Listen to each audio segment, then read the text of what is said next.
తన భర్తపై దాడికి పాల్పడిన వారిని వెంటనే అరెస్టు చేయాలని డిమాండ్ చేస్తూ బాధితుడి భార్య కేసన్పల్లి ఎల్టీ నగర్ వద్ద రోడ్డుపై బైఠాయించిన నిరసన వ్యక్తం చేసింది.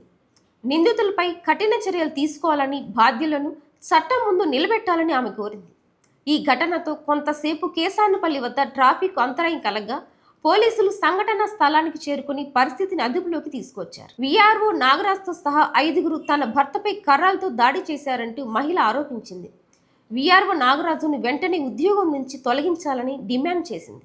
వీఆర్ఓ నాగరాజు గాడు, చంటిగాడు, నానిగాడు, కోళ్ల బుజ్జిగాడు, పిచ్చిగాడు వీళ్ళందరూ కలిసి నా భర్తను చంపబోయారు. ఇవాళ నా భర్త చెయ్యిరిగింది. నా భర్త ఆల్రెడీ చెయ్యి ప్రూఫ్ కూడా కానొస్తుంది.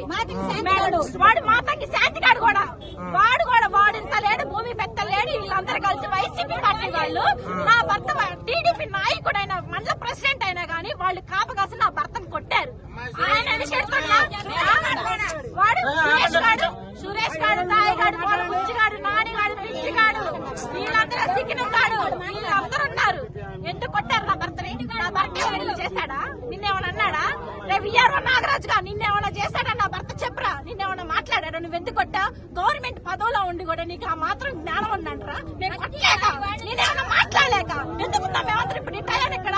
నువ్వు కొట్టడం వల్లేగా కేవలం. అదే నా భర్తకే ఉన్నాయి. దేవుడు బాధ్యత. ఈ మాట ఏమన్నా వచ్చిందా? జనాలు ఏమన్నా అంటారు? ఎవరు న్యాయం చేస్తారా? ఇద్దరు చిన్న పిల్లలకి కొట్టాల్సినంత పనే ఉంది.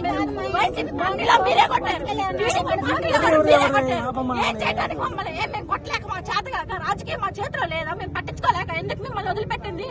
ప్రశాంతంగా అందరం ఉండాలి, కొట్టుకోకూడదు. మెల్లకుండా ప్రశాంతంగా అందరం కలిసి మెలిసి ఉండాలి.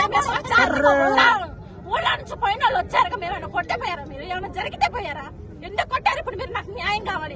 వాడు నాగరాజు గాడు, వాడు వీఆర్ఓ ఇంటి కూడా వాడు కర్రెత్తి నా భర్తను కొట్టాడు. వాడు చంటిగాడు, బుజ్జిగాడు, వాడు తాయిగాడు అందరూ రావాలి. వాళ్ళందరూ సరెండర్ అవ్వాలి. వాడు వీఆర్ఓ ఉద్యోగం మాత్రం పోవాల్సిందే. వాడు ఎందుకు కొట్టాడు? ఇప్పుడు నా భర్త కొడుకు మేడ మీద పోయబోయాడు. నా కొడుకు విక్రాడు కొడుకు చెయ్యి సంపబోయారు. వాడు ఇప్పుడు సాగు బతుకులో ఉన్నాడు. ఎవరిని బతికిస్తారు వాడిని? వాడు కత్తి పెట్టి సంపబోతే వాడు తప్పించుకొని వచ్చాడు.